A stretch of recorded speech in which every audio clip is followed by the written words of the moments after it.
الفاتح إلى شفاعة النبي مصطفى رسول الله صلى الله عليه وسلم وإلى كافة الأنبياء والمرسلين ولجميع المسلمين والمسلمات وللمؤمنين والمؤمنات وبالخصوص إلى روح المرحوم العالم العلامة شيخ عبد الله بن حجاز بن إبراهيم الشرقاوي رحمه الله تعالى. شيء لله لهم الفاتحة. أعوذ بالله من الشيطان الرجيم. بسم الله الرحمن الرحيم.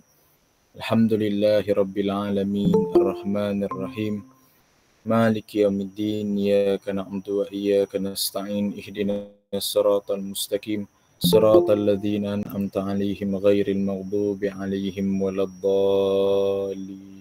آمين.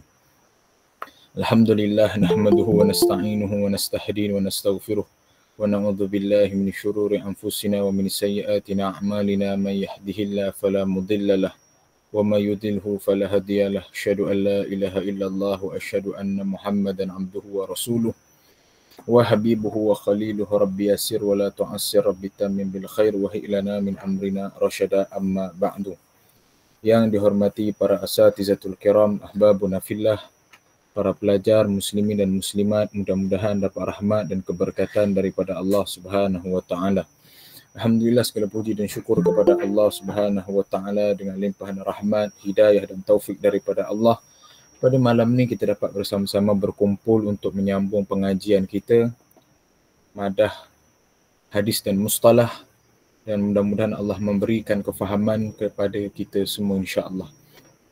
Pada malam ni kita akan memulakan terlebih dahulu pengajian kita dengan bacaan hadis dan syarahnya, barulah kita akan masuk pada perbahasan mustalahul hadis, iaitu kita akan membicarakan berkenaan dengan hadis dhaif. InsyaAllah hari ini kita masuk hadis yang ke-7 pada halaman yang ke-10. Wujubul ta'atin Nabi sallallahu alaihi wasallam. Kewajiban mentaati baginda Rasulullah sallallahu alaihi wasallam. An Abi Hurairah radhiyallahu anhu anna Rasulullah sallallahu alaihi wasallam qala kullu ummati yadkhuluna al-jannata illa man aba. Qalu ya Rasulullah wa man ya'ba? Qala man ata'ani dakhala al-jannata wa man asani faqad aba. Sadaqa Rasulullah sallallahu alaihi wasallam. Daripada Abu Hurairah radhiyallahu taala anhu bahawa Rasulullah sallallahu alaihi wasallam bersabda, setiap umat aku masuk ke dalam syurga Allah Subhanahu wa taala kecuali siapa yang enggan. Kemudian ada seseorang yang bertanya, wahai Rasulullah, dan siapakah orang yang enggan itu? Maka berkata Rasulullah sallallahu alaihi wasallam, siapa yang mentaati aku masuk ke dalam syurga Allah, dan siapa yang tidak taat kepada aku maka dia adalah di kalangan orang yang enggan, yakni enggan masuk ke dalam syurga Allah Subhanahu wa taala. Maka benarlah kata-kata Rasulullah sallallahu alaihi wasallam. Pada hari ini kita akan menyentuh berkenaan dengan kewajipan kita mentaati apa yang diarahkan oleh baginda Rasulullah sallallahu alaihi wasallam. Sebelum kita masuk dengan lebih mendalam, ambil maklum bahawa Rasulullah sallallahu alaihi wasallam itu, untuk kita mengenali baginda Nabi Muhammad mesti mencukupkan akan 5 tuntutan. Yang pertama, kita mengenali Rasulullah sallallahu alaihi wasallam daripada sudut nama dan nasab. Yang kedua, kita mengenal baginda Rasulullah sallallahu alaihi wasallam dari sudut syama'il, yakni syama'il pula terbahagi kepada 2, baik syama'il daripada sudut rupa paras babu maja'a fi khalqi Rasulillah sallallahu alaihi wasallam, ataupun yang kedua disebut sebagai mengenal Rasulullah dari sudut akhlaknya. Yang ketiga, kita mengenal Rasulullah sallallahu alaihi wasallam dari sudut fadailnya, khususiatnya, kelebihan Rasulullah sallallahu alaihi wasallam. Yang keempat, mukjizatnya, dan yang kelima, sirah nabawiyah Rasulullah sallallahu alaihi wasallam. Maka disebutkan oleh para alim ulama, sesiapa yang mencukupkan akan 5 tuntutan ini, barulah dikatakan beliau benar-benar mengenal baginda Rasulullah sallallahu alaihi wasallam. Maka seseorang yang benar mengenali Nabi Muhammad, barulah pada ketika itu beliau dapat memahami perkataan kewajipan mentaati Rasulullah sallallahu alaihi wasallam. Kerana apabila disebutkan sekadar kewajipan, kewajipan bukan sekadar kita mentaati akan perintahnya, bahkan kita mengenal siapa yang mengarahkan untuk kita melakukan sesuatu kebaikan tersebut. Termasuk juga tidak memadai sekadar mengenal baginda Rasulullah, namun mestilah dengan mengenal Allah Subhanahu wa taala juga. Itu mukaddimah sebelum kita masuk dalam bab ini. Kerana tidak memada sekadar kita mentaati apa yang diarahkan namun tidak mengenal siapa yang mengarahkan. Seumpama kita melayan postman sahaja. Kita nak mengeluarkan diri kita daripada mengenali Nabi Muhammad itu dengan cara kita menganggap Nabi Muhammad seperti postman sahaja. Kita tak nak macam tu. Kita tak nak layan Nabi Muhammad seumpama kita layan postman. Kerana seseorang yang melayan postman, dia tidak tanya dia dah makan ke belum, anak siapa, sihat ataupun tidak. Kita tak tanya langsung tentang itu. Tetapi yang kita nak tahu adalah apa yang dibawa di dalam surat tersebut. Apa yang terkandung di dalam ni. Maka dengan sebab itu, kita nak keluarkan diri kita daripada tergolong di antara golongan yang melayan Nabi Muhammad seumpama postman. Tamam? Baik. Kita terus yang pertama. Hati ma'anil mufradat al-atiyah, iaitu berkenaan dengan ma'anil mufradat. Kullu ummati, yakni dengan makna ummatul ijabah. Kullu ummati yadkhulunal jannata illa man aba. Jadi yang dimaksudkan semua umat aku itu adalah ummatul ijabah, umat yang menerima agama Islam, umat yang disampaikan ini ataupun disebut dengan nama lain ummatul da'wah, umat yang disampaikan seruan daripada penghulunya, yakni seruan Islam kepadanya. Yang kedua, illa man aba ayu imtana'u an qabuli ma ji'tu bihi, iaitu umat yang tidak menerima Islam yang telah dibawa oleh baginda Rasulullah sallallahu alaihi wasallam, yang dibawa oleh baginda Rasulullah sallallahu alaihi wasallam. Itulah golongan-golongan yang enggan, yakni beliau tidak menerima, bahkan menafikan apa yang dibawa oleh baginda Rasulullah sallallahu alaihi wasallam. Man ata'ani ayu inqada wa adha'ana lamma ji'tu bih, iaitu yang dimaksudkan siapa yang mentaati kepada baginda Rasulullah sallallahu alaihi wasallam itu adalah yang patuh dan tunduk pada apa yang Rasulullah sallallahu alaihi wasallam bawakan. Maka itulah yang disebut sebagai umat yang mentaati baginda Rasulullah sallallahu alaihi wasallam. Masya-Allah. Tamam? Kita terus masuk yang kedua.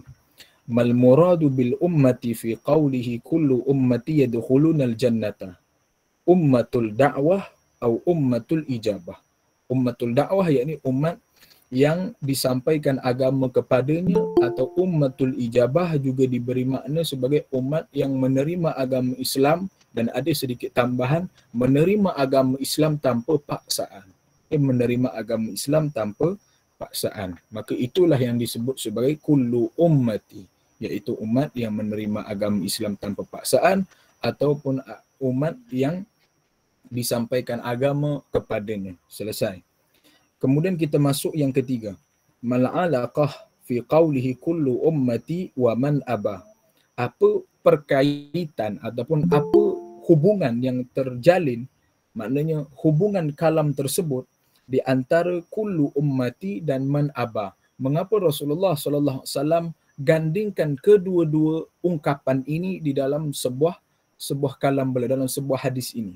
Yang pertama, ayyu man asa minhum, iaitu sesiapa di antara mereka yang asa minhum, sesiapa yang di antara mereka yang ingkar, yang ingkar, wamtana'u an imtithalil amri, dan enggan untuk patuh pada arahan itu. Wamtana'u an imtithalil amri, dan enggan untuk mematuhi akan arahan itu. Fastathnahum taghlizan alaihim wa zajran anil ma'asi. Maka pengecualian ini yang menekan mereka dan amaran keras kepada orang-orang yang derhaka kepada baginda Rasulullah sallallahu alaihi wasallam. Maka digandingkan perkataan kullu ummati dan perkataan waman aba itu adalah untuk kita Rasulullah nak memberikan satu penjelasan yang putus. Satu penjelasan yang jelas tanpa ada keraguan. Jadi bila Rasulullah SAW memaklumkan kullu ummati adalah umat yang menerima seruan agama Islam, adapun illa man aba, yakni kecuali orang-orang yang enggan, itu adalah orang yang menolak agama Islam. Orang yang menolak dakwah yang disampaikan oleh baginda Rasulullah sallallahu alaihi wasallam. Jadi ketika mana seseorang yang membacakan hadis ini, yakni kalam Nabi Muhammad ini, terus tergambar di dalam fikiran dia, Masya Allah, maka di sini dia dapat lihat dengan jelas, benarlah apa yang dikatakan oleh baginda Rasulullah SAW, bahawa aku akan tergolong sebagai umatnya apabila aku mematuhi akan arahan dia. Namun aku tidak akan tergolong sebagai umatnya apabila aku melakukan yang sebaliknya. Jadi seumpama seseorang yang memberikan arahan, ya, seseorang yang memberikan arahan, baik encik nak beli apa? Saya nak beli ikan. Saya nak beli ikan yang besar. Kemudian orang yang maklumkan tadi itu, ikan tu besar mana? Kemudian dia kata besar tu yang macam ini, kemudian dia tak kecil. Jadi orang tadi itu pun dia akan tergambar. Oh, baik, saya boleh faham apa yang kamu maksudkan. Jadi digandingkan perkataan yang kita katakan berlawan dengan satu kalimah dengan satu lagi kalimah yang lain, supaya kita dapat maklum dan jelas apa yang nak disampaikan, ya, tentang apa yang nak dimaklumkan, maksud yang dimaklumkan oleh baginda Rasulullah sallallahu alaihi wasallam. Saya nak makan, saya nak beli ikan yang besar, bukan yang kecil. Masya Allah. Jadi dekat situ tak ada keraguan dah di ketika itu, kerana yang dia nak adalah yang besar, bukan yang kecil. Ya, kerana dia nak memastikan orang yang mendengar itu dapat faham dengan jelas dan dia dapat maklum tentang apa yang cuba disampaikan oleh orang tersebut. Maka itulah perkaitan yang cuba baginda Rasulullah sallallahu alaihi wasallam maklumkan kepada kita dan para alim ulama terangkan kepada kita, digandingkan itu supaya kita dapat membezakan kalimah-kalimah tersebut. Tamam? Yang kedua, betul lah yang kedua. Ayu kafara bi imtina'ihi min qabuli da'watihi sallallahu alaihi wasallam, iaitu kufur dan enggan daripada menerima dakwah baginda Rasulullah sallallahu alaihi wasallam. Yakni kufurlah orang itu kerana enggan daripada menerima seruan dakwah yang disampaikan oleh baginda Rasulullah sallallahu alaihi wasallam. Jadi ketika mana seseorang yang memaklumkan kamu nak syurga ke kamu nak neraka, maka sudah pastilah kita nak syurga, kerana dah tidak ada keraguan lagi dah. Kerana dah tidak ada lagi waham pada ketika itu, kesamaran, was-was kepada kita tak ada dah, sebab kita dah maklum dah. Oh, yang ini dan ini, pastilah saya nak yang baik. Macam tu. Sebab itu Rasulullah gandingkan kalimah tersebut. Tamam? Selesai. Kita masuk yang keempat. Mal muradu fi qawlihi illa man aba. Apa yang dimaksudkan ataupun apa maksud kepada qaul fi qawlihi illa man aba. Jadi di sini kita perlu maklum, murad di sini dengan makna maksud, mafhum, makna. Ya, itu maksudnya. Jadi Al-Fadhil Tuan Guru Muhadhir bin Hajijul As-Sanari hafizahullah ta'ala matahum bi sihatin wa afiyah wa ra'ah memaklumkan untuk kita faham tentang istilah murad ni, ingat 4M. Ingat 4M. Apa dia? Mafhum, maksud, murad, makna. Saya ulang. Mafhum, maksud, murad, makna. Jadi kalau seseorang itu membaca kitab, jumpa saja perkataan ini, maka terjemahan yang akan disampaikan adalah berbentuk panjang kerana dia berbentuk satu penjelasan kepada ayat. Tetapi kalau di dalam kitab itu menuliskan erti, kalau erti barulah terjemahan itu akan menjadi seketul-seketul. Ya, menjadi seketul-seketul. Baik, jadi sebabkan di sini murad, sebab itulah panjang penceritaan dia, maksud syarah kepada perkataan tersebut. Baik, yang pertama usatul muwahhidin. Apa itu usatul muwahhidin? Umat yang derhaka. Ya, umat yang derhaka. Yang kedua, falaisa ma'nal hadis annahu la yadkhulul jannah wa yukhalladu fin nari abadan bal yakunu ma'nahu annahu la yadkhulul jannah fi awwalil hali ma'al ta'iin al-mumtathilin lil amri bal yata'akhkhar dukhulahu. Bal yata'akhkhar dukhulahu. Baik. Apa yang dimaksudkan di dalam hadis ini, bahawa yang dimaksudkannya adalah bukanlah makna hadis ini bahawa orang yang enggan itu tak masuk syurga, bahkan kekal di dalam neraka selama-lamanya. Itu bukan makna hadis itu sebenarnya. Yang nak disampaikan oleh hadis itu sebenarnya adalah maknanya itu dia tidak masuk syurga bersama dengan orang yang lebih awal masuk ke dalam syurga, bersama dengan orang-orang yang taat kepada Allah dan yang patuh kepada arahan Allah. Bahkan yang dimaksudkan itu adalah dia diakhirkan untuk masuk ke dalamnya. Masya Allah. Ini adalah rahmat Allah Subhanahu wa ta'ala. Ya, ini seumpama peluang kedua yang Allah berikan kepada kita. Walaupun secara literal hadis yang kita bacakan itu adalah memang seolah-olah tidak ada peluang untuk masuk ke dalam syurga, namun sebenarnya rahmat yang Allah bentangkan kepada kita itu sangat luas. Jadi disebutkan oleh Datuk Dr. Daniel Zainal Abidin Hafizahullah Ta'ala, beliau memaklumkan bahawa setiap seseorang manusia yang masih lagi melakukan dosa namun berkeinginan untuk masuk ke dalam syurga, itu disebut sebagai banduan harapan. Ya, banduan harapan. Walaupun kita dianggap sebagai seorang banduan harapan, jangan berhenti untuk berharap. Jangan berhenti untuk berharap. Kerana dengan pengharapan itu, dengan izin Allah, seseorang itu akan dimasukkan ke dalam di bawah naungan Allah Subhanahu wa ta'ala. Tamam? Jadi kalau soalan tanya berkenaan dengan soalan ini atau soalan yang sebelum-sebelumnya, maka inilah jawapan yang dah disediakan dan tinggal untuk difahami dan dihafal. Ya, untuk difahami dan dihafal. Namun tidak pada saya tidak selayaknya hanya sekadar kita menghafal dan memahami tanpa dimasukkan tazawuk, penjiwaan tentang apa yang kita bacakan. Itu yang penting untuk kita faham.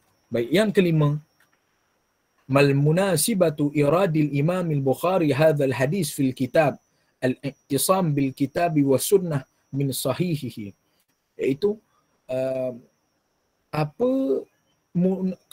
munasabahnya Al-Imam Bukhari menyebut hadis ini, maknanya Imam Bukhari memasukkan hadis ini ke dalam kitabnya di bawah bab berpegang teguh kepada kitab, yakni Al-Quran dan sunnah baginda Rasulullah SAW di dalam sahihnya.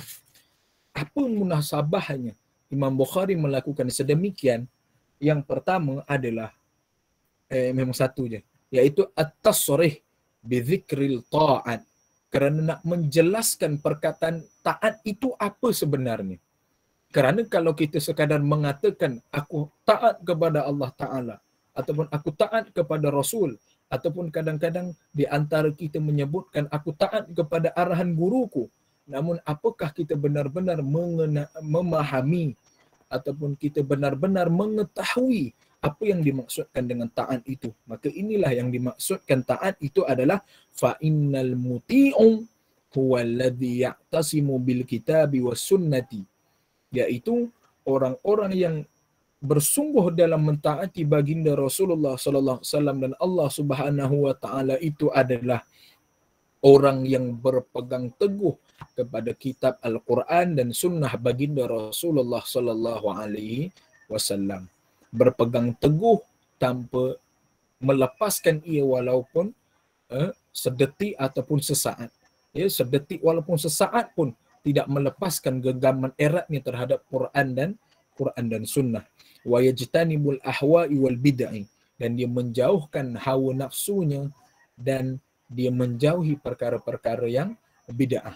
Jadi yang ini saya tak nak memanjangkan syarahnya kerana semua dah maklum tentang apa yang nak disampaikan.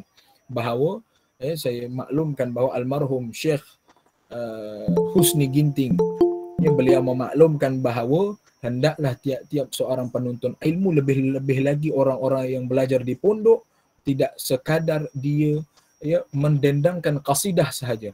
Pastikan yang dititik beratkan adalah supaya beliau benar-benar mengalun-alunkan bacaan Al-Quran dan membaca hadis-hadis baginda sallallahu alaihi wasallam. Itu yang sepatutnya dilazimkan, itu yang sepatutnya dirutinkan. Bukan sekadar kita mendendangkan qasidah, mendendangkan qasidah dan sebagainya. Bukan kita menafikan qasidah, tidak. Namun kita mendahulukan yang aula, mendahulukan yang lebih utama daripada yang utama. Dan menjauhi hawa nafsu itu sudah pasti menjadi menjadi satu tujuan yang semua manusia mengejar tentang perkara tersebut, iaitu semua manusia nak memastikan dirinya tidak terjatuh ke lembah nista, iaitu lembah kehinaan, iaitu di dalam hawa nafsu dan bid'ah itu tersendiri. Baik, yang keenam, mal muradu fi su'ali ala Rasulillah sallallahu alaihi wasallam wa may ya'ba. Apa yang dimaksudkan murad pada soalan Rasulullah sallallahu, pada soalan yang ditanya kepada baginda Rasulullah sallallahu alaihi wasallam itu tentang wa may ya'ba, iaitu yang ditanya kepada Rasulullah itu adalah siapa man asani faqad aba, siapa yang tak taat kepada aku maka dia adalah di antara golongan yang enggan. Soalan yang ketujuh, isyrah qauluhu, terangkan ataupun syarahkan kalam baginda Rasulullah SAW, man ata'ani dakhalal jannata wa man asani faqad aba. Baik, jadi itu saya dah maklumkan, kalau soalan bertanya tentang soalan sedemikian, maka saya galakkan untuk kalian, kalau ruangnya besar, biasanya banyak ruang yang akan diberikan seumpama tahun ini, kerana kita dah bermula dengan konteks ataupun bermula dengan buku jawapan yang baru, iaitu atas soalan bawah terus jawapan. Bermakna kita dah tidak ada buku jawapan seumpama tahun-tahun sebelum ini. Tahun-tahun sebelum ini. Bermakna batch tahun 2020 adalah tahun yang terakhir menjawab dalam buku jawapan. Bermulalah tahun kita menjawab di dalam soalan itu sendiri. Baik. Jadi kalau ruang itu besar, jadi buatkan man ata'ani dakhalal jannata. Kurungkan, sebelah itu buat jawapan. Sebelah itu buat jawapan. Kerana ni nak memudahkan pemeriksa. Jika ruang besar. Baik. Apa itu man ata'ani dakhalal jannata yang telah kita sebutkan pada soalan yang sebelum ini, iaitu ummatul ijabah atau ummat dakwah alladzina yang ya'tasimu bil kitabi, yang berpegang teguh kepada kitab, dan kitab Al-Quran dan sunnah baginda Rasulullah SAW, dan menjauhi perkara-perkara yang terlibat dengan hawa nafsu dan bid'ah yang kita sebutkan tadi. Ini kita ulang balik ini daripada yang tadi. Sebab itu sebenarnya hadis ini tidak susah. Hadis ini peringkat stam, dia banyak dan berlambak. 22 hadis perlu difahami, 22 hadis perlu dihafal. Namun sebaliknya, yang menjadi keutamaan itu adalah yang saya sebutkan, sentiasa saya sebutkan, iaitu kefahaman kita. Dengan kefahaman itulah kita akan dapat mudah untuk menghafal. Yang kedua, wa man asani faqad aba, iaitu ummatul muwahhidin ayyuman asa minhum wamtana'u an imtithalil amri fastasnahum taghlizan alaihim wa zajran anil ma'asi wa kafara bi imtina'ihi min qabuli da'watihi sallallahu alaihi wasallam. Seperti yang sebelum tadi. Yang ke-8 yang terakhir, udhkur thalathatu mimma yu'khadhu minal hadis. Sebutkan 3 daripada apa yang kamu dapat daripada hadis ini. Apa yang kamu dapat daripada hadis ini. Baik, sebentar saya ada tetamu sekejap. Saya nak ni kejap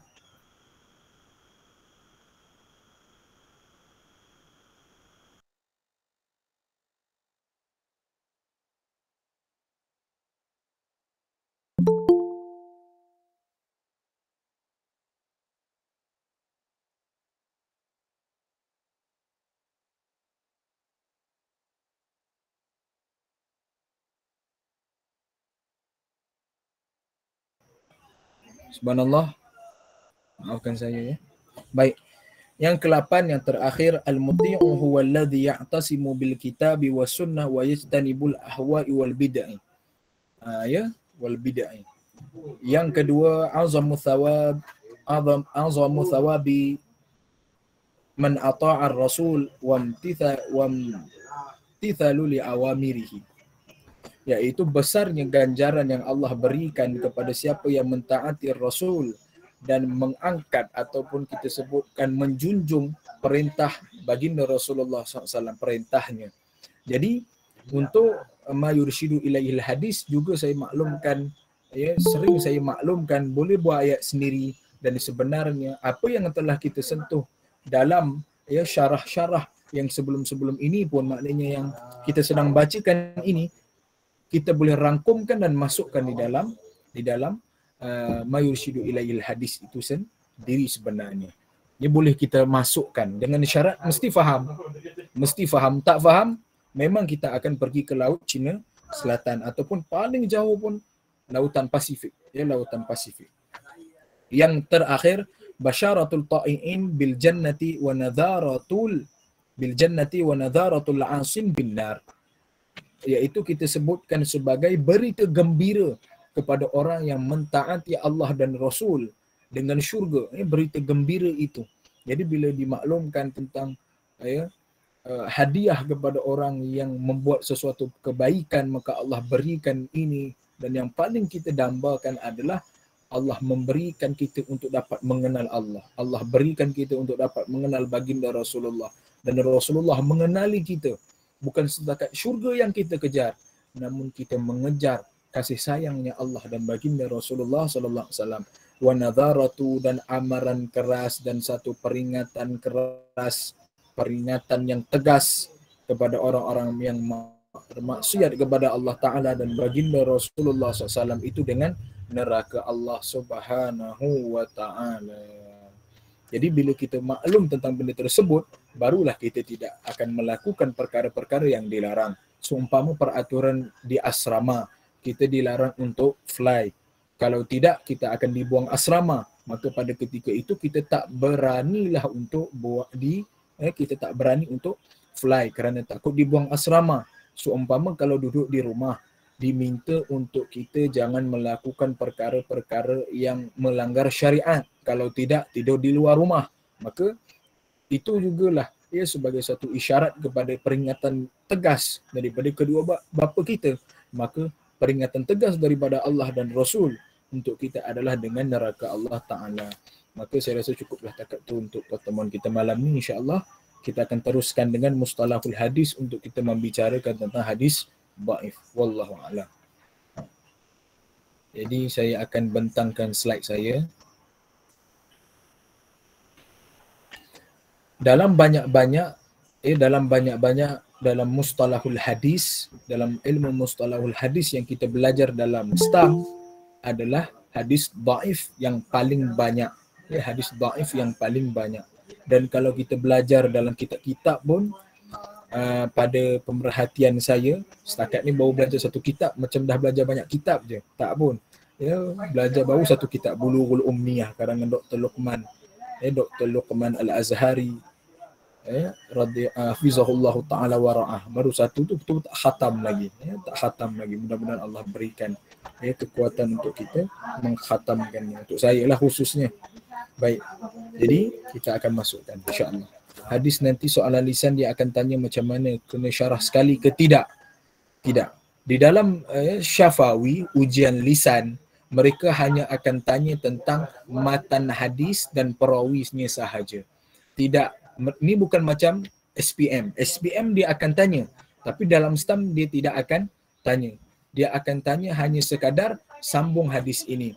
Seumpama an Abi Hurairah radhiyallahu anhu qala Rasulullah sallallahu alaihi wasallam, ulang dan sambung. Itu saja.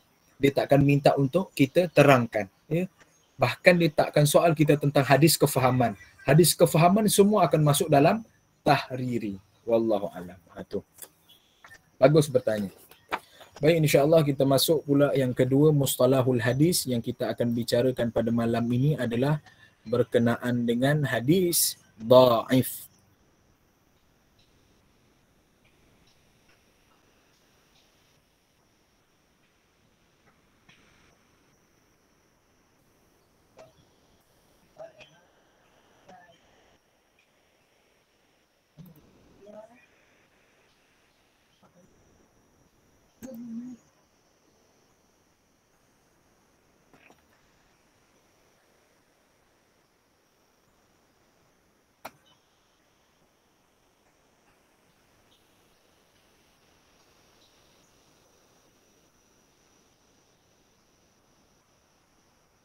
Baik, boleh nampak ke slide?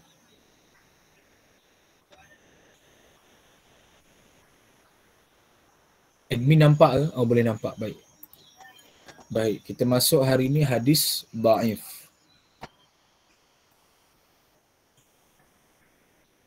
Kenapa jadi macam ni? Sekejap ya, ada masalah sikit. Allahu subhanahu.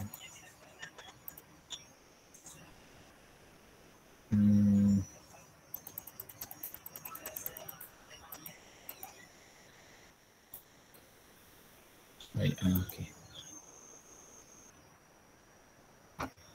Baik, hadis dhaif. Hadis dhaif adalah hadis yang tidak mencukupi syarat dalam hadis hasan. Dia tidak mencukupi syarat dalam hadis hasan. Baik, suka untuk saya ingatkan, jangan sewenang-wenangnya pergi sebut hadis dhaif adalah hadis yang lemah. Ya, hadis yang lemah. Saya pun senada ataupun mengangkat kalam yang dimaklumkan oleh Tuan Syekh Nazrul Nasir Al-Azhari hafizahullah ta'ala wara'ah, bahawa dhaif yang dimaksudkan dengan hadis dhaif tidak boleh disebutkan dengan hadis yang lemah. Tidak boleh. Kerana dhaif di sini dia ada makna yang tersendiri. Maka perlu kita faham istilah yang nak disampaikan oleh perkataan tersebut. Maknanya kita meraihkan kaedah yang disampaikan oleh ulama. Meraihkan kaedah. Kerana sebab itu kita lihat ada orang yang mahir nahu. Ya, dia faham nahu. Tapi dia tetap tak boleh nak i'rab sesuatu perkataan. Kadang-kadang itu berlaku kerana dia tidak meraihkan kaedah yang diberikan ataupun yang ditunjukkan oleh ulama itu sendiri. Yang ini disebut sebagai adab. Ya, adab. Baik. Di samping tengok slide itu, boleh juga buka nota yang dah dibekalkan dalam PDF, iaitu pada halaman yang halaman ke berapa ni? Sekejap. Halaman yang ke-15. Ya, halaman yang ke-15. Hadis dhaif huwa ma faqa syaratan min syurutil hadis hasan. Iaitu hadis yang hilang satu syarat daripada syarat-syarat hadis hasan. Jadi kita ambil maklum dalam pertemuan-pertemuan yang lepas kita dah maklumkan hadis hasan itu syaratnya bagaimana. Sekurang-kurangnya mestilah dhabtul khafi, maknanya dia punya hafalan itu agak tidak baik, agak tidak sempurna, tetapi bukan dengan makna terlampau teruk, tidak, tetapi kurang sempurna. Jadi mungkin disebabkan mana-mana syarat yang tertentu menyebabkan hadis itu jatuh martabatnya menjadi hadis dhaif.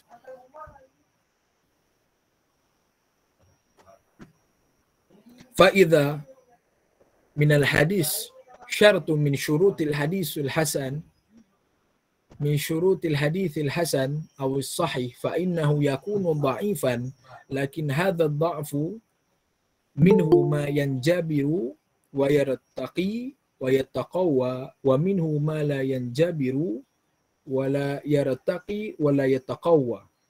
Apabila hadis itu hilang satu syarat daripada syarat-syarat hadis hasan, maka apa yang akan berlaku, dia akan menjadi hadis yang dhaif. Ya, dekat situ dia tulis lemah. Tulis lemah. Tapi tolong potong kat situ. Namun hadis dhaif ini sebahagiannya boleh ditampung kekurangannya. Maknanya boleh diberikan bantuan kepada dia. Seumpama hadis hasan li ghairi yang kita sebutkan, bahawa hadis li ghairi, hasan li ghairi itu adalah asalnya adalah hadis dhaif. Namun disebabkan beberapa keadaan-keadaan maka dia boleh berubah martabatnya menjadi hadis hasan li ghairih, dengan syarat ada riwayat lain yang menguatkan di antara satu sama lain, dan ada syawahidnya, ada tawabi'nya dan sebagainya, tawabi' dan syawahidnya. Selesai. Boleh ditampung kekurangannya, diangkat dan dikuatkannya, dan sebahagian lagi tidak boleh ditampung kekurangannya, tidak boleh diangkat dan tidak boleh dikuatkan. Jadi kita ambil maklum, hadis dhaif ada yang boleh diamalkan, ada yang tidak boleh diamalkan.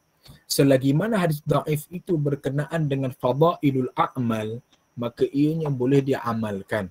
Namun apabila hadis itu berkenaan dengan hukum hakam syarak dan juga berkisar berkenaan dengan akidah, maka ditolak, mardud, ditolak secara mutlak, secara langsung. Baik, kita tengok yang seterusnya. Mengapa hadis itu boleh menjadi dhaif? Jawabnya ada dua. Baik, ada dua sebab-sebab yang menyebabkan hadis itu berubah menjadi dhaif. Sebab-sebab hadis itu boleh berubah menjadi dhaif. Apa dia? Iaitu, sekejap. Kenapa tak bergerak ni? Oh, betul. Iaitu ada dua. Yang pertama disebut sebagai dha'fur rawi. Dha'fur rawi, iaitu perawi yang lemah. Lemah dari sudut apa? Lemah daripada sudut hafalannya, dan juga yang kita sebut sebagai perawinya itu tidak dikenali. Ini nanti kita akan terangkan secara panjang lebar bila kita masuk pada bahagian dha'fur rawi ini. Yang kedua kerana inqita'us sanadi, kerana terputusnya sanad. Terputusnya sanad. Dan dalam kitab tak maklumkan, maknanya kitab stam ini tak maklumkan yang ada terbahagi kepada saktun zahir dan saktun khafi. Namun saya maklumkan juga kerana nak memastikan kita tidak bercampur, sebab nak menyelaraskan kefahaman kita tadi. Jadi sebab itu saya datangkan juga daripada kitab yang lain dan saya masukkan di dalam slide ini supaya kita dapat tahu apa yang ada dalam terputusnya sanad secara zahir yang kita boleh lihat, dan terputus secara khafi, iaitu secara tersembunyi. Jadi 9 ini mewakili ada 9 istilah yang merujuk kepada dha'fur rawi. Secara zahir ini terputus sanad secara zahir ada 4, dan terputus secara khafi itu ada 2. Baik, kita teruskan. Kita mulakan yang pertama. Terputusnya sanad itu ada 2 bahagian. Yang pertama terputus secara zahir dan terputus secara khafi, yakni tersembunyi. Iaitu yang terputus secara zahir itu ada 4. Ada 4. Yang pertama disebut mu'allaq, yang kedua disebut munqati', yang ketiga disebut mu'dal, yang keempat yang disebut secara sebagai mursal. Baik, kita sentuh satu-satu. Wa huwa ma hudhifa min awwal isnadihi rawin fa aktharu 'alal tawalli. Iaitu hadis mu'allaq adalah hadis yang dibuang dari awal sanad seorang perawi atau lebih secara berturut-turut. Seorang perawi yang dibuang daripada awal sanad, hadis yang dibuang dari awal sanad seorang perawi atau lebih secara berturut-turut. Apa maknanya? Maksudnya hadis tersebut tidak didatangkan, baik, saya terangkan secara detail supaya kita boleh jelas. Baik, tengok betul-betul. 1, 2, 3, 4, 5, sama 1, 6. Jadi kira daripada bawah ke atas, bawah ke atas. 1, 2, 3, 4, 5, 6.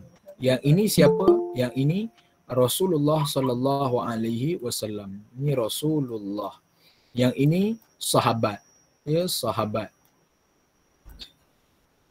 Yang ini tabi'in. Fahamlah tulisan saya ni. Yang seterusnya tabi'in. Yang ini perawi.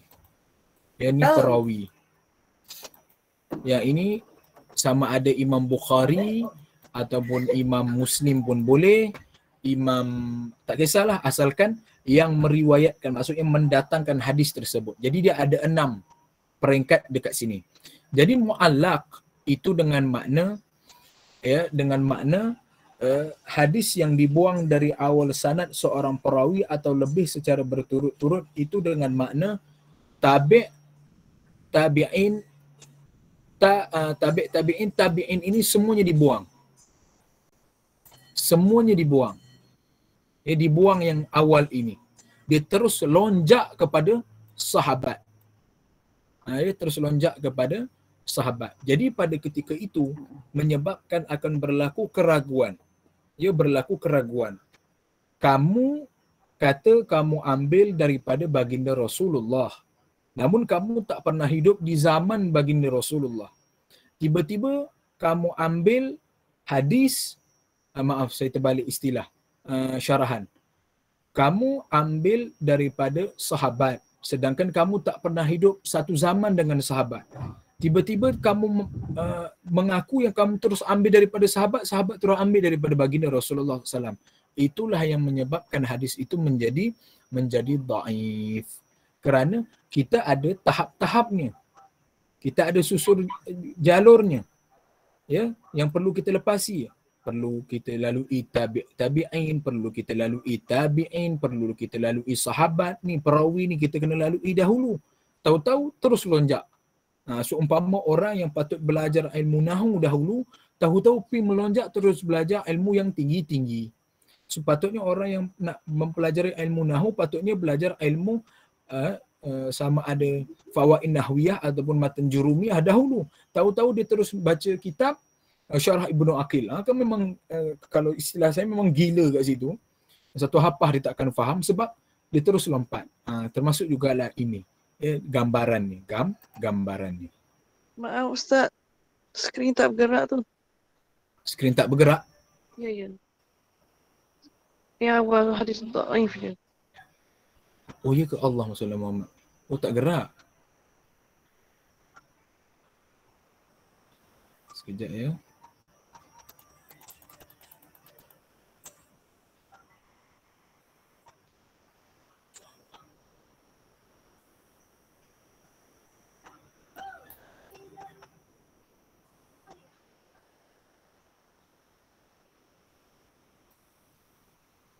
Baik, dah bergerak belum? Dah. Okey, terima kasih. Terima kasih Sazah. Okey, ni dah betul ke ni? Nampak ke slide ni? Nampak. Okey, alhamdulillah. Jadi tadi tu saya kena ulang balik ataupun boleh dapat gambaran dah? Ke nak saya ulang balik?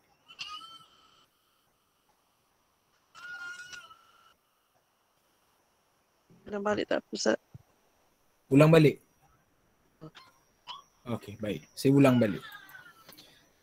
Jadi, ni biasalah kalau kita secara atas talian ni memang perlu kita bersedia setiap cabaran yang berlaku. Baik, saya ulang balik. Jadi yang dimaksudkan mu'allaq itu adalah hadis yang dibuang pada awal sanadnya itu seorang perawi atau lebih secara berturut-turut. Jadi, ini Imam Bukhari, misalan boleh letak Imam Ibnu Majah dan sebagainya, boleh. Ini saya nak bagi gambaran. Imam Bukhari. Yang seterusnya perawi. Yang seterusnya tabi'in. Yang seterusnya tabi'in. Yang seterusnya sahabat. Yang seterusnya baginda Rasulullah sallallahu alaihi wasallam. Ini teknik yang diajar oleh Dr. Luqman tu, masya-Allah. Jadi ada 6. Maksudnya kalau ini Imam Bukhari, mana kita ada 1, 2, 3, 4, 5. Ada 5 tingkatan yang sepatutnya seseorang itu nak menunjukkan benar-benar diambil daripada Rasulullah, mestilah beliau melalui ke semua tingkatan-tingkatan ini. Namun, dalam hadis mu'allaq, hadis mu'allaq ini,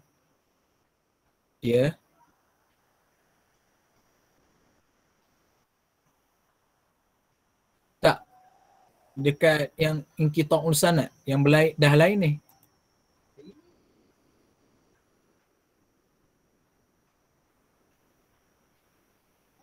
Yang asbabul hadis tu ya.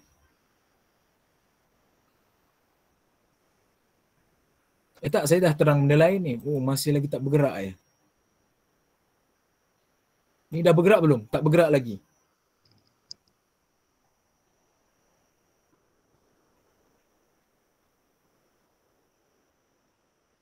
Oh, okey okey. Baik. Sekejap ya.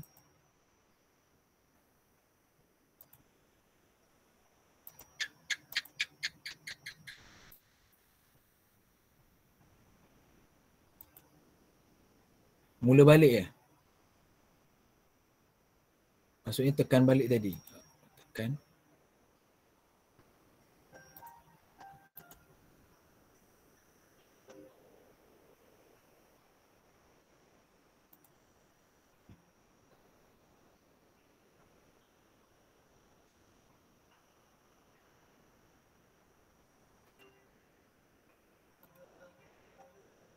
Okey, boleh nampak? Okey, terima kasih maklumkan. Maknanya tadi waktu saya terang tu, saya lukis apa pun memang tak nampak kan?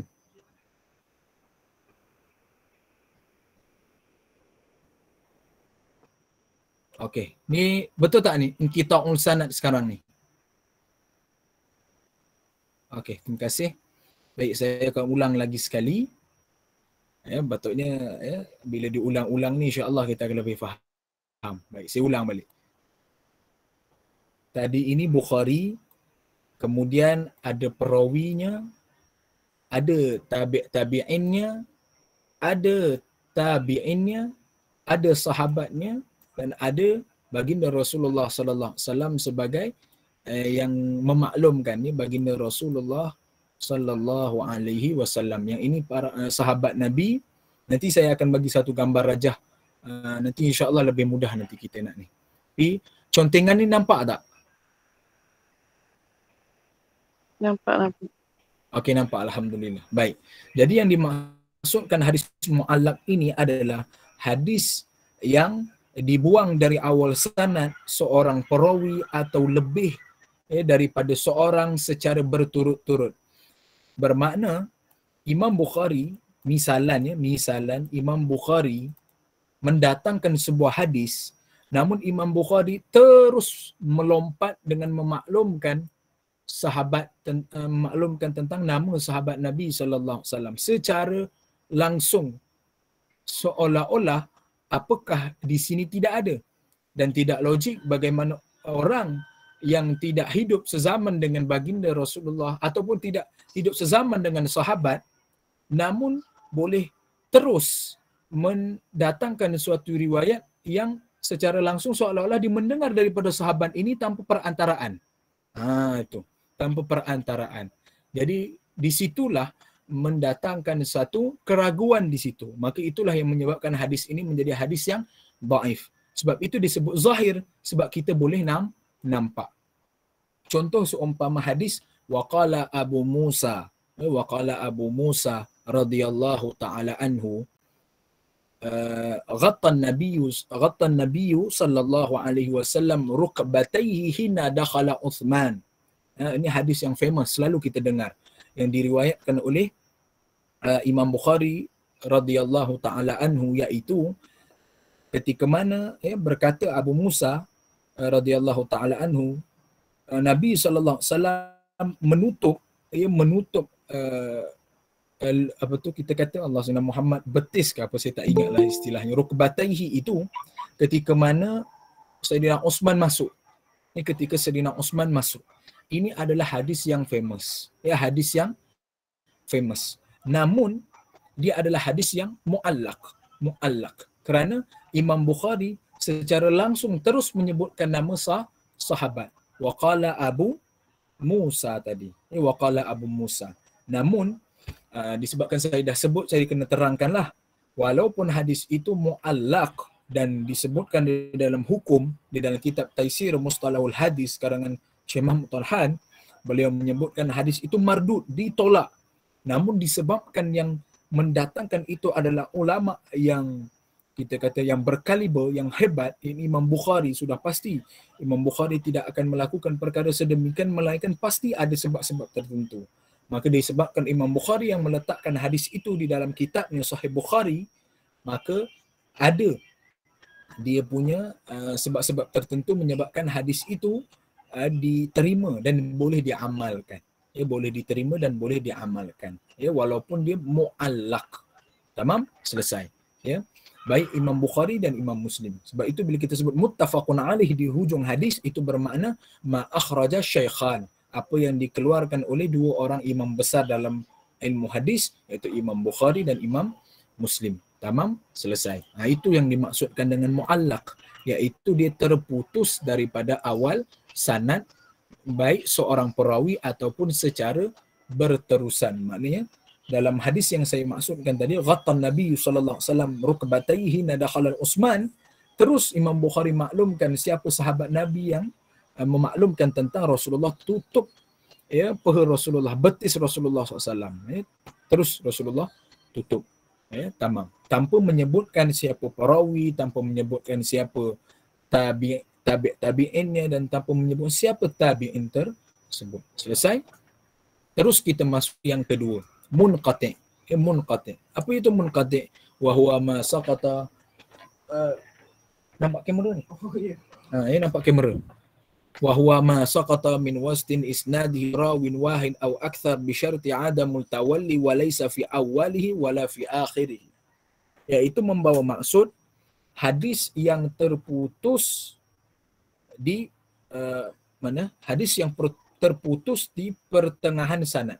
Ya, hadis yang terputus di pertengahan sanad, baik seorang perawi atau lebih daripada seorang perawi dengan syarat. Jadi saya minta bila hafal ta'rif dalam ilmu mustalahul hadis, jangan hafal buta.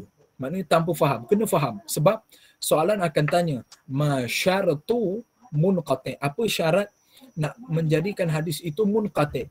Jadi syaratnya bi syarti ada mutawalli wa laisa fi awwalihi wala fi akhirih. Itu jawapannya. Ya, macam tu. Baik. Apa itu bisyarti adam tawalli? Iaitu dengan syarat tidak berturut-turut. Sebab kalau berturut-turut namanya lain. Namanya lain, iaitu namanya mu'dal. Kalau mu'dal barulah dengan makna terputus secara berturut-turut. Tapi kalau tidak terputus secara berturut-turut namanya munqati', dengan syarat bukan secara berturut-turut dan bukan pada awal dan bukan pada akhir. Maknanya apa? Dia berada betul-betul di tengah. Betul-betul di tengah. Maknanya 1, 2, 3, maknanya dia terputus dekat mana? Imam Bukhari rawi 1, 2, 3. Maknanya terputus dekat 1, 2, 3, 4, 5. Terputus dekat yang ketiga ni. Betul, 1, 2, 3, 4, 5, 6. 1, 2, 3, 4, 5. Sudah. Mat saya teruk. Biasalah tu. 1, 2, 3. Kat sini. Terputus dekat sini ya, terputus dekat sini. Tu. Jadi dia terputus di tengah-tengah. Dan maksud terputus di tengah-tengah bukan di awal, bukan di akhir, bukan secara berturut-turut. Itu maksudnya. Selesai, itu munqati'. Kalau mu'dal wa huwa ma saqata, iaitu hadis yang terputus daripada sanadnya rawiyani fa aktsaru 'alal tawalli, iaitu terputus daripada sanadnya dua orang perawi atau lebih, ya, dua orang perawi atau lebih secara berturut-turut, tapi ingat dengan syarat bisyartin alla yakuna saqti min awwali sanad, dengan syarat ini tidak gugur pada awal sanad. Bermakna nanti saya tunjuk satu formula nak ingat macam mana dia terputus secara berturut-turut. Maknanya ada dua yang hilang.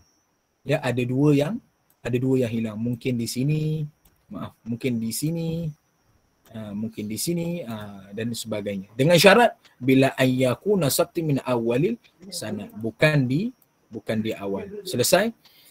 Mursal. Mursal itu apa? Wa huwa ma saqata min isnadihi man fawqal tabi'i wa rafa'ahu tabi'i ila rasul. Iaitu hadis yang terputus daripada sanadnya, daripada siapa yang teratas daripada tabi'in, yang teratas daripada lebih tinggi dari tabi', dan tabi' tersebut mengangkatnya kepada baginda Rasulullah sallallahu alaihi wasallam. Maknanya dia terputus di hujung. Dia terputus di hujung. Ini secara mafhumnya dimaklumkan oleh Dr. Luqman. Kita ingat saja mu'allaq terpotong awal, munqati' terpotong di tengah, mu'dal terpotong secara berturut-turut tapi bukan di awal, mursal terpotong di akhir. Gugur dia punya tu di akhir. Selesai. Selesai. Sepatutnya peringkat stam ni tak perlu pun terlampau dalam, tapi sebab yalah saya pernah juga hidup sezaman dengan seiring dengan kalian. Bila kita tak faham tu tak syok bila belajar. Tak syok betul belajar. Tapi bila kita faham, masya-Allah tabarakallah, satu kenikmatan yang Allah berikan kepada kita. Baik. Seterusnya hadis mudallas. Hadis mudallas, iaitu dia terputus secara tersembunyi. Zahir nampak okey, tapi secara tersembunyinya dia tidak okey. Tu bahasanya. Secara zahir nampak okey, tapi sebenarnya dia ada cacat di situ, ada terputus sebenarnya. Jadi apa dia itu? Wa huwa an yarwi rawi amal laqiyahu wa sama'u minhu ma lam yasma'u minhu, iaitu perawi meriwayatkan hadis daripada orang yang ditemuinya, yakni gurunya, yang mana ia tidak mendengar dari orang itu sendiri. Bermakna perawi itu hidup sezaman dengan gurunya. Dia hidup sezaman dengan gurunya. Mana ar-rawi hidup sezaman dengan gurunya, dia mendengar hadis daripada beliau dan beliau pernah bertemu. Namun hadis yang beliau sedang riwayatkan itu, dia tidak mendengar hadis itu langsung daripada gurunya. Saya ulang. Hadis mudallas adalah perawi yang hidup sezaman dengan gurunya. Beliau pernah bertemu dan pernah mendengar hadis daripadanya. Namun hadis yang sedang beliau riwayatkan itu, beliau tidak mendengarnya daripada guru tersebut. Hidup sezaman, tapi beliau tidak mendengar daripadanya. Sebab itulah kalau kita lihat di dalam kitab ini akan disebutkan bilafzi yahtamilu sima ka qala wa an. Beliau tak akan sebut haddathana. Beliau tak akan sebut haddathani. Beliau bahkan tak akan sebut sami'tu. Sebab kenapa? Sebab kalau haddathana itu bermakna beliau mendengar dengan guru tersebut secara langsung, walaupun dalam keadaan orang ramai, itu haddatsana. Kalau haddatsani, beliau face to face dengan guru tersebut. Kalau sami'tu, mungkin beliau tidak bertemu. Sami' itu ni lafaz yang digunakan ketika mana orang itu tidak face to face dengan gurunya, maknanya tak melihat gurunya tapi mendengar hadis itu daripada gurunya. Itu maksudnya. Jadi beliau adalah hidup sezaman, pernah bertemu, pernah mendengar, namun hadis yang beliau sedang riwayatkan itu, beliau tidak pernah dengar daripada gurunya. Takkan beliau nak menyebutkan sami' tu. Sudah pasti hadis itu akan jatuh martabat, menjadi hadis dhaif jiddan. Kerana perawinya itu telah berdusta. Beliau tak pernah mendengar pun, tapi kata sami' tu. Itu maksudnya. Jadi sebab itu hadis ini menjadi mudallas. Nampak macam, Masya Allah, teratur. Saya dengar daripada ini, saya dengar daripada ini mengatakan, namun dalam tersembunyinya kezahiran itu ada apa tu kita nak sebutkan penyusunan ayat yang betul, dalam zahir itu ada juga silapnya. Tetapi hanya alim dalam hadis sahaja yang akan jumpa. Yang alim sahaja. Janganlah kamu bagi kamu jumpa budak-budak stam yang tak kitab takrir saniyah pun tak pernah khatam, jadi kitab mensyarahkan kepada Manzumah Al-Baiquniyah pada mustawa yang pertama pun tak lepas. Tiba-tiba kamu terus tanya benda ni, memang dia takkan dapat jawab. Sebab dia ada kitab-kitab yang khusus sebenarnya. Tamam? Baik. Mursal khafi. Mursal khafi adalah bahawa an yarwi rawi aman asirihi walam yalquhu ma lam yasma'u minhu. Iaitu seorang perawi yang meriwayatkan hadis daripada orang yang sezaman dengannya. Baik itu persamaan mudallas dengan mursal khafi. Mereka hidup sezaman dengan guru. Namun yang membezakan itu adalah dekat mana? Dekat mana? Dekat sekejap saya nak betulkan pen ni. Yang membezakan itu adalah dekat sini. Amal laqiyah wa sama'u minhu. Yang ini walam yalqahu ma lam yasma'u minhu. Yang ini dia pernah bertemu dan mendengar daripadanya, tapi tak dengar hadis yang sedang diriwayatkan. Yang ini hidup sezaman tapi tak pernah bertemu dan tak pernah mendengar daripadanya. Tahu-tahu nak terus meriwayatkan hadis. Itu bezanya. Jadi kalau soalan minta apa perbezaan, sebenarnya sudah memadai dengan kita mendatangkan ta'rif. Sudah memadai. Namun kita nak tunjukkan yang kita ini bukan sekadar belajar. Kita faham dengan apa yang kita belajar. Maka jawapan tak bolehlah macam ini. Sekadar mendatangkan ta'rif, tak bolehlah macam tu. Peringkat Islam menerima benda tersebut, tapi kita kena tunjukkanlah yang kita ni betul-betul mahir dengan ilmu tersebut, maka jawapannya mestilah sebegini. Ni. Apa beza di antara mudallas dan mursal khafi? Iaitu ada dalam kitab, saya ambil dalam kitab lah supaya lebih mudah. Sat lagi kalau ambil di luar kitab nanti kan akan menyebabkan kesalahan nanti. Walaupun betul, tapi kita dahulukan kitab, raikan kitab. Iaitu bahawa ayarwi rawi mudallas lahu syaikhul laqiyah wa sama'u minhu. Ini saya dah sebutkan tadi. Dia bertemu dengan gurunya dan mendengar daripada gurunya. Akan tetapi hadis yang beliau sedang riwayatkan itu, beliau tidak mendengar daripada gurunya. Jadi dia seolah-olah akan menyebabkan perawi asal itu, begitu kita kata, hadis ini disembunyikan perawi asal dengan perkataan yang boleh disangkakan bahawa ia mendengar sendiri daripada orang yang ditemuinya itu. Masya Allah. Disembunyikan. Disembunyikan. Jadi kita nak memastikan keluar daripada itu. Dallasahu tadi. Tamam. Itu mudallas. Tapi mursal khafi, itu hadis yang diriwayatkan daripada seorang perawi daripada gurunya yang sezaman dengannya, tapi tak pernah bertemu, tak pernah dengar pun daripada guru tersebut. Jadi itulah dia akan mendatangkan satu kita kata waham, keraguan kepada kita. Tamam, selesai. Itulah yang dimaksudkan dengan perbezaan di antara mudallas dan mursal khafi. Selesai. Baik.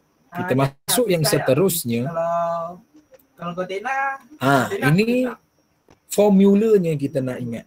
Kita nak ingat. Tapi tadi saya maklumkan kita ada 6 bulatan, maknanya daripada Imam Bukhari. Tapi yang ini saya letak 5 sahaja.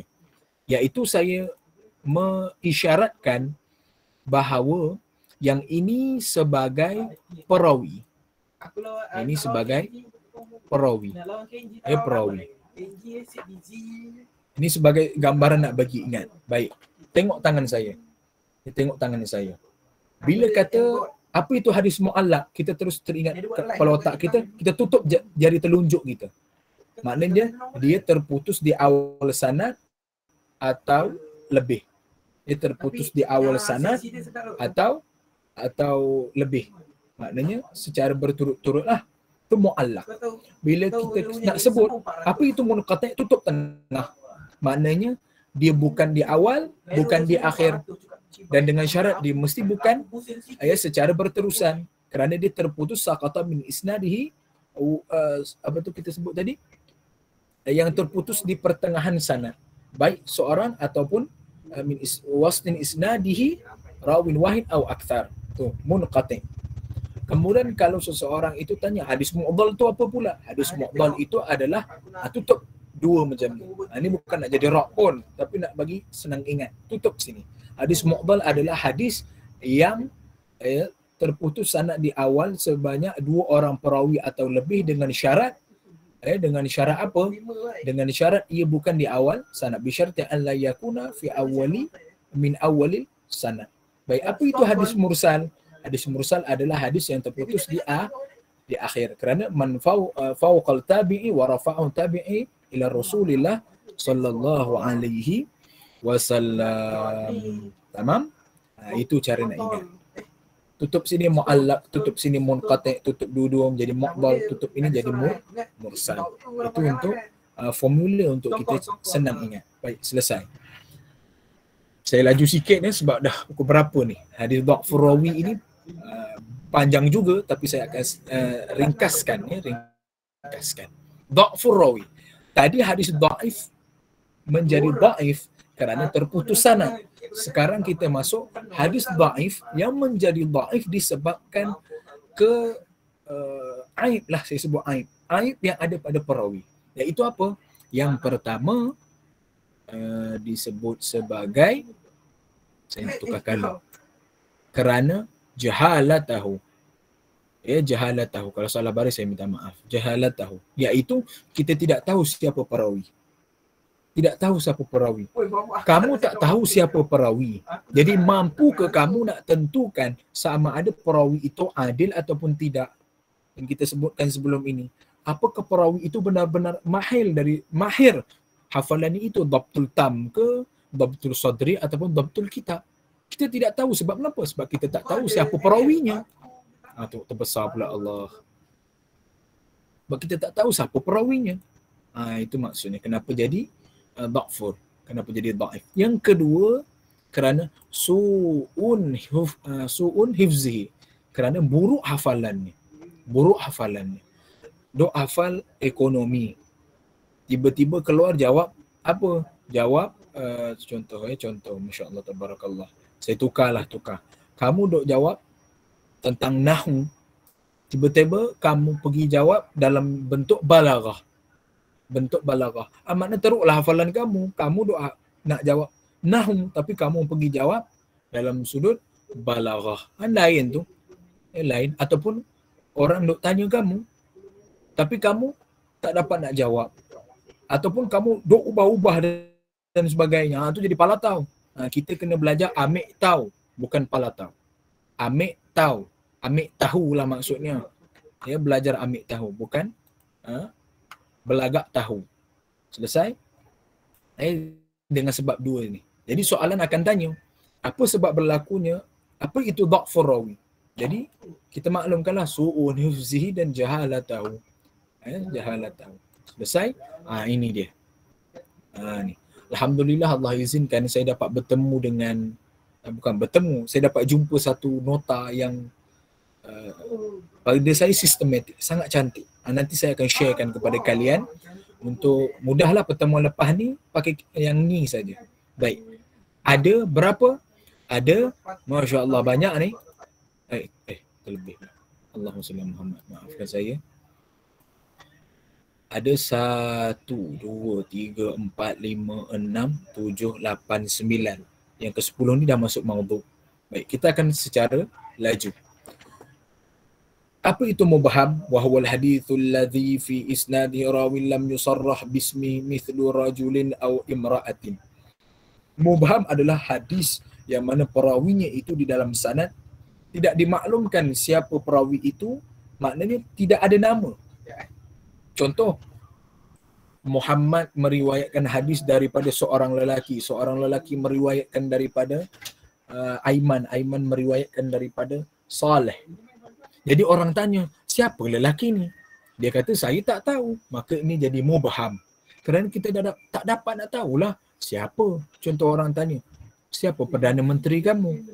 Perdana Menteri saya, Perdana Menteri lah. La ilaha illallah. Jadi ketika itu kita tak dapat nak bagi gambaran. Apakah status Perdana Menteri itu? Layak ke, tak layak ke dan sebagainya. Sebab kita tak kenal. Selesai. Yang kedua, syaz. Apa itu syaz?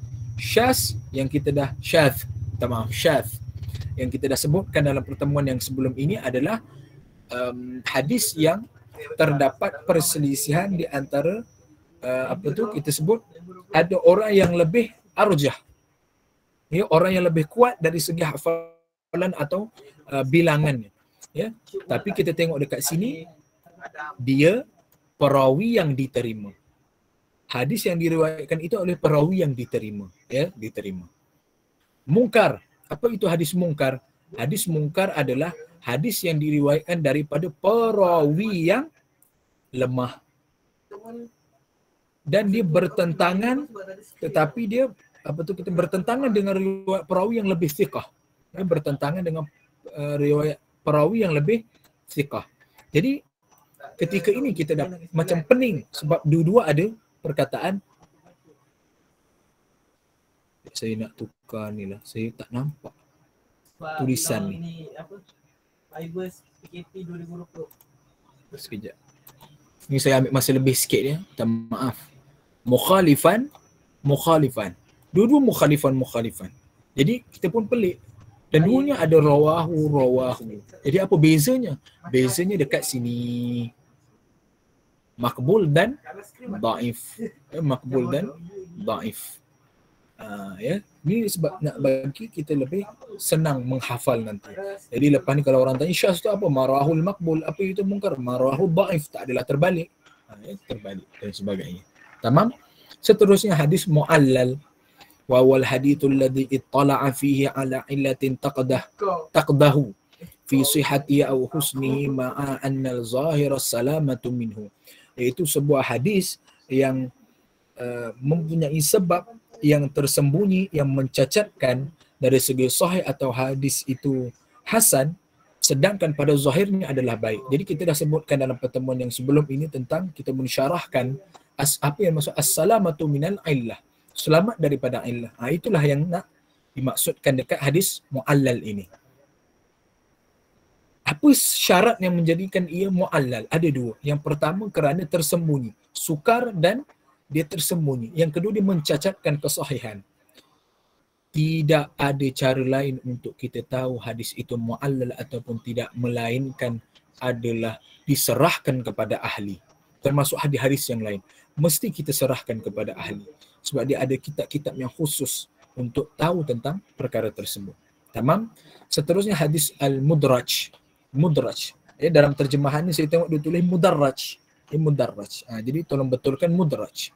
Iaitu apa? Wa huwa ma ghayyira siyaqu isnadihi aw udkhila fi matnihi ma laysa minhu bila faslin yumayyizuhu. Iaitu sebuah hadis yang tidak mengikut bentuk sanadnya atau ditambah perkataan yang lebih daripada matan asalnya, daripada yang atau ditambah perkataan yang bukan matannya tanpa pemisah atau membezakannya. Jadi hadis mudraj itu adalah hadis yang Allahumma salli ala sayyidina Muhammad, pada asal hadis kalam itu disembunyikan. Kalam itu disembunyikan. Namun di dalam riwayat yang lain ada. Dalam riwayat yang lain perawi itu menambah perkataan tersebut. Perawi tersebut menambah perkataan. Jadi dia seolah-olah menyebabkan kita menyangka seolah-olah perkataan itu disebut oleh baginda Rasulullah sallallahu alaihi wasallam, padahal ia bukan daripada baginda Rasulullah sallallahu alaihi wasallam. Itu hadis mudraj. Jadi apa syarat nak memastikan hadis itu dibolehkan untuk menambah perkataan perawi itu? Apa syaratnya? Dengan syarat hadis itu sukar untuk kita memahaminya. Itu syaratnya. Kalau hadis itu sukar untuk kita faham, maknanya di sisi ulama hadis sukar nak faham, maka perawi itu akan tambah perkataan.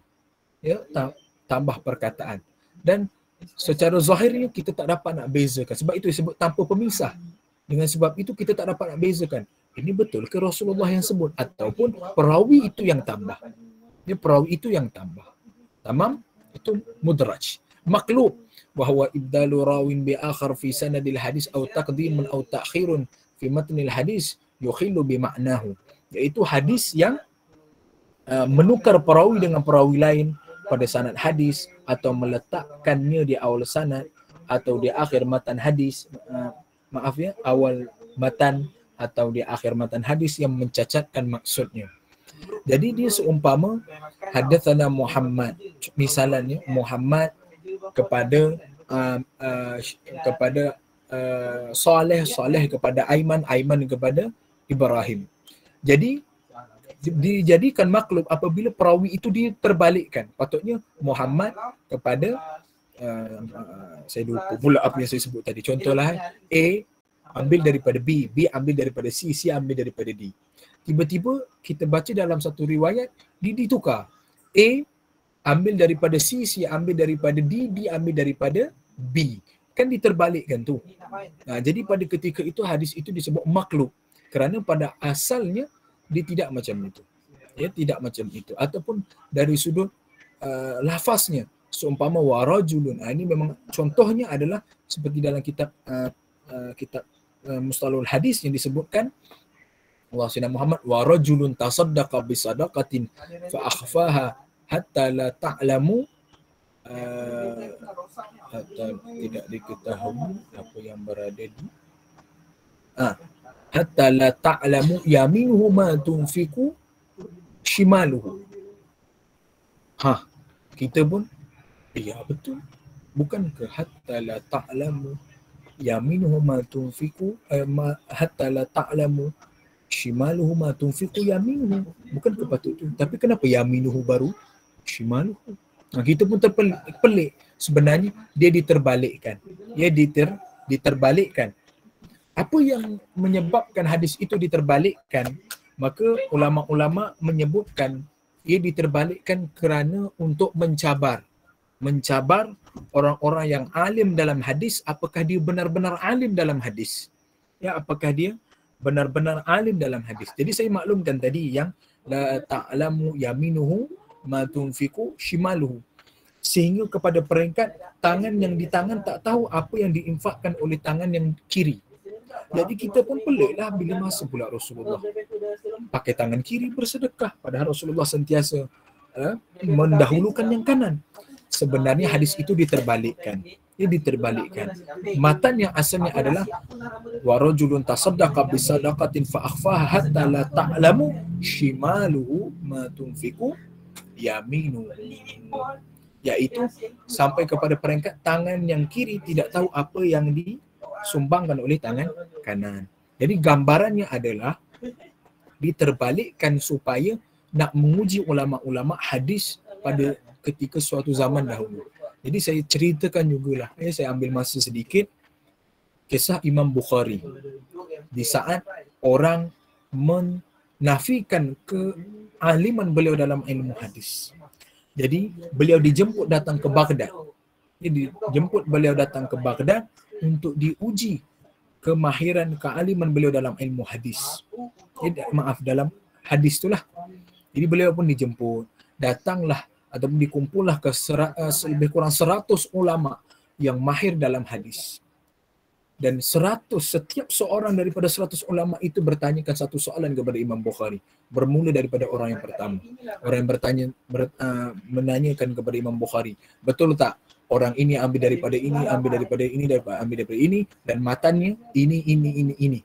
Betul tak? Imam Bukhari kata, saya tak tahu.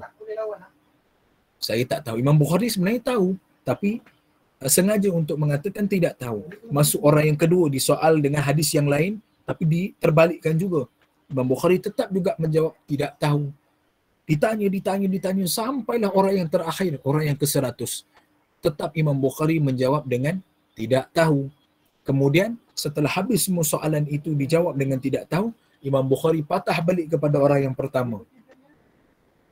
Baik, tadi kamu sebutkan orang ini ambil daripada orang ini, ambil daripada orang ini. Yang sebetulnya orang ini ambil daripada ini, ambil daripada ini, ambil daripada ini. Matan yang kamu sebutkan tadi ini, sebenarnya yang sebetulnya ini.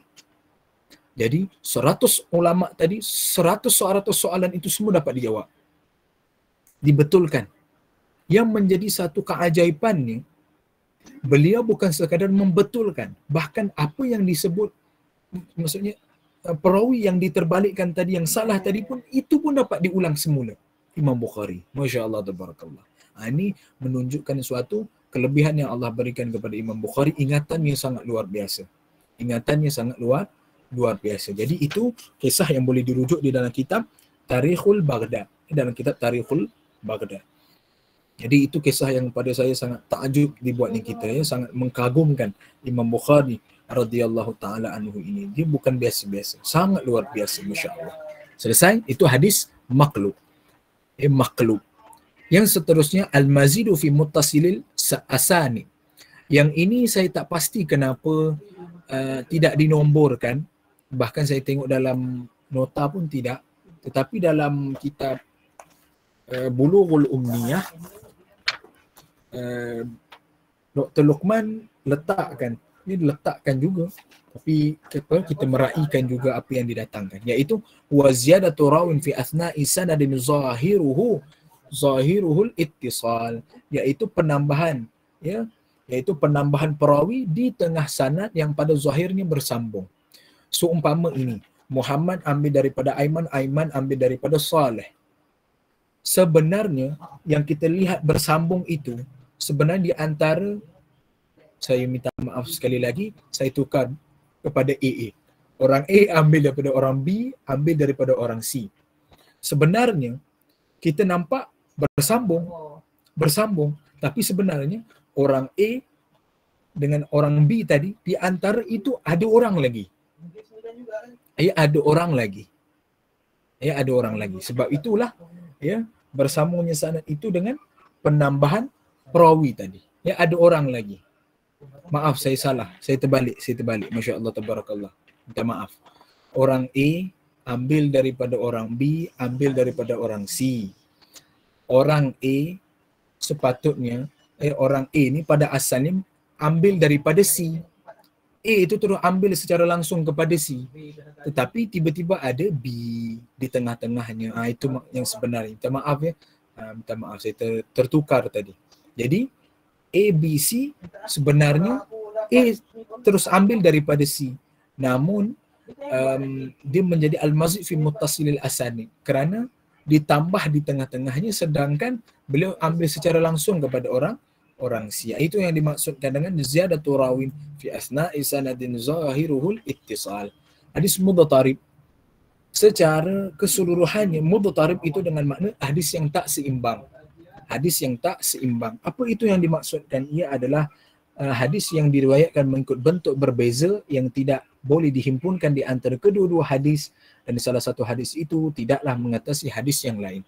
Bermakna riwayat-riwayat hadis itu berbeza-beza.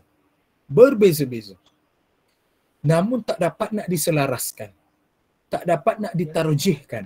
Kerana hadis yang berbeza-beza itu masing-masing sama-sama kuat. Itu yang saya maksudkan tak seimbang, kerana tak dapat nak dilaraskan. Ya, walaupun riwayatnya, ya, kita sebutkan berbeza-beza, perbezaan riwayat itu berbeza-beza, namun sampai kepada peringkat kita tak dapat nak melaraskannya. Selesai, itu mudtarib. Kemudian hadis musahhaf, wa huwa ma kana taghayyuru fihi bin nisbati ila nuqatil hurufi ma'a baqa'i suratil khatti. Seperti Abbas jadi Ayyash, Abi Jamrah, dalam hadis tulis Abi Hamzah.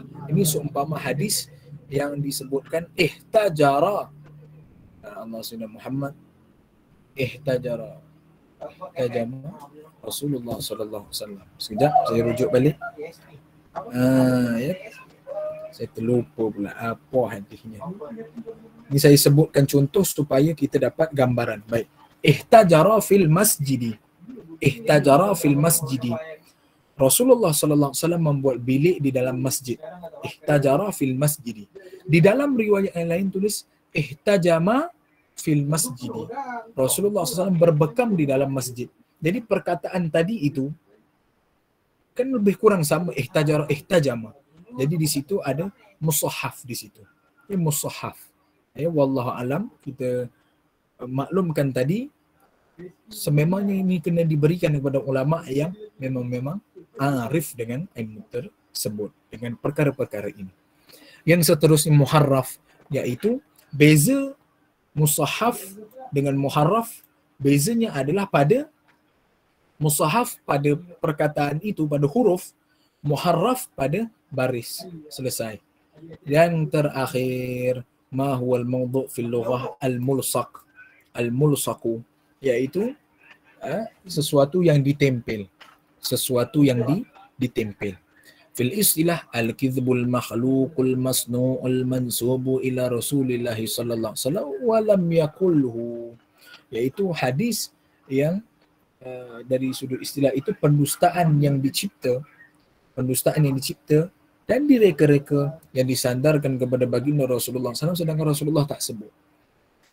Yang ini dia ada sejarah yang panjang mengapa hadis mangbu' boleh keluar. Tapi saya tak berniat untuk cerita tentang perkara tersebut kerana kita dah betul-betul patutnya dah habis, tapi disebabkan saya sebutkan tadi ada kekangan daripada sudut slide ni tadi, jadi masa kita dah drag terlampau panjang. Jadi saya rasa cukuplah takat tu sesi pengajian kita pada malam ini. Saya tengok pun ramai dah keluar. Tak pun nanti boleh rujuk balik semula kepada rakaman nanti insya-Allah. Jadi saya rasa cukup takat tu, dan soalan apa-apa soalan saya minta untuk ditanya di dalam secara personal dengan saya nanti. Wallahu a'lam. Allahumma ja'alna hadha jam'an marhuma wa tafarraqna bihi tafarraqan ma'suma wa taj'alni lahumma fina wa la ma'anna syaqiyya wa la matrudan wa la mahruma wa sallallahu ala sayyidina Muhammad wa ala alihi wa sahbihi wa sallam. Subhana rabbika rabbil izzati amma yasifun wa salamun ala mursalin walhamdulillahi rabbil alamin. Tak terlambat untuk saya katakan tahniah buat kalian semua yang telah berjaya melalui SPM dan memperoleh kejayaan yang cemerlang dalam SPM, dan teruskan kecemerlangan kalian dalam STAM. Dan doakan kami STAM 2021 memperoleh mumtaz, bukan sekadar mumtaz safi insya-Allah. Wallahu a'lam bishawab. Assalamualaikum warahmatullahi taala wabarakatuh.